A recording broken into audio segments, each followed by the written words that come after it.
معزز ناظرین، پاکستان میں بسنے والا ایک قبیلہ مسلی، جسے مسلم شیخ بھی کہتے ہیں، پاکستان کے ہر قریہ، ہر گاؤں اور شہر میں موجود ہیں اور اس خطے کی قدیم ترین قوم ہے۔ خصوصاً پنجاب میں یہ واحد قوم ہے جو قدیم دراوڑ قوم کی باقیات کا عمدہ نمونہ ہے۔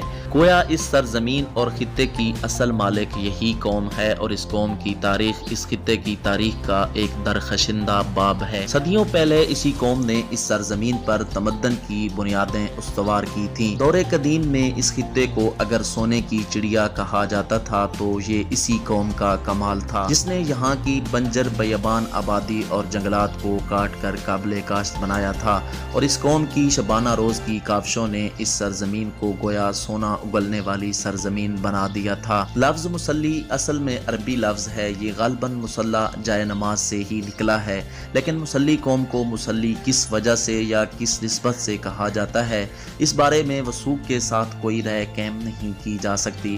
بہرحال اس ضمن میں دو آراء قائم کی گئی ہیں۔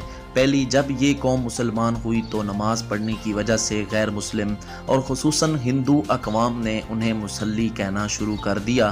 دوسری، اس قوم کا ماضی میں عمومی پیشہ کھجور کے پتوں اور نرسل وغیرہ سے چٹائیاں یا نماز کی صفیں بننا رہا ہے، جس کی وجہ سے یہ مسلی مشہور ہو گئے۔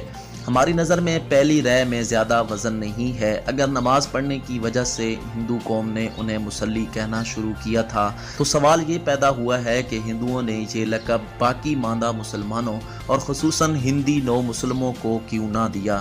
جہاں تک چٹائیاں بننے کی بات ہے تو پنجاب کے مسلی اگرچہ زیادہ تر زراعت کاشتکاری سے وابستہ رہے ہیں، تاہم دریاؤں کے کنارے جہاں نرسل کی پیداوار زیادہ ہوتی ہے وہاں کے مسلی عموماً چارپائیاں اور چٹائیاں بنتے ہیں اور اسی پیشہ سے منسلک ہیں۔ اس بنا پر مسلیوں کے متعلق یہ رائے کہ یہ لوگ چٹائیاں بننے کے پیشہ سے وابستگی کی بنا پر مسلی مشہور ہوئے، حقیقت سے قدرے قریب تر نظر آتی ہے۔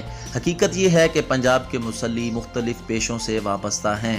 چٹائیاں بننا، بان اور نرسل کی چارپائیاں بننا، درختوں کی شاخوں سے ٹوکریاں بنانا، کھجور کے پتوں سے چنگیریں، بریڈ باکس اور دیگر کئی قسم کی گھریلو استعمال کی اشیاء بنانا ان کے عمومی پیشے رہے ہیں۔ خصوصاً کاشتکاری ان کا بڑا پیشہ ہے۔ دیہاتوں میں زمیندار عموماً انہی لوگوں سے زمینوں کی دیکھ بھال اور فصلوں کی کاشت کا کام لیتے ہیں اور اس قوم کا یہ صدیوں پرانا پیشہ ہے۔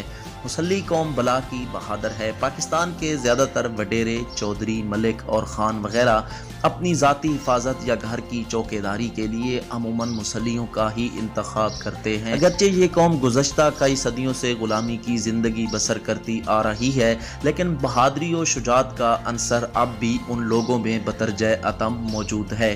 ڈر اور خوف تو مسلیوں کو تو گویا چھو کر بھی نہیں گزرا۔ بے حد بے باک اور نہ ڈر لوگ ہیں۔ پاکستان کے تمام مسلی اگرچہ مسلمان ہیں اور شاید ہی ان میں کوئی غیر مسلم ہو، تاہم یہ لوگ صرف نام کے ہی مسلمان ہیں۔ زیادہ تر اسلامی تعلیمات سے بے بہرہ اور نابلد ہیں۔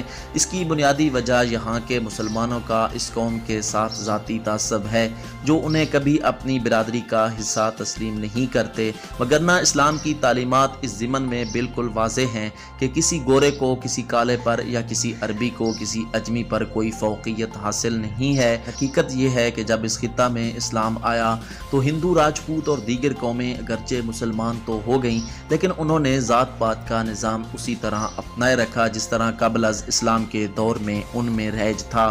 بعد میں دوسرے علاقوں سے حملہ آور کی حیثیت سے اس خطہ میں داخل ہونے والے مسلمانوں نے بھی اسی ذات پات کے نظام کو اپنا لیا، بلکہ یہاں پر پہلے سے موجود ذات پات والے نظام کا حصہ بن کر رہ گئے۔ اگر ایسا نہ ہوتا تو آج پورے ہندوستان میں ہمیں مسلمان ہی مسلمان نظر آتے۔ دوستو، مزید انفارمیٹو اور تاریخی ویڈیوز کے لیے ہمارے چینل کو سبسکرائب کیجیے گا۔ شکریہ۔ اللہ حافظ۔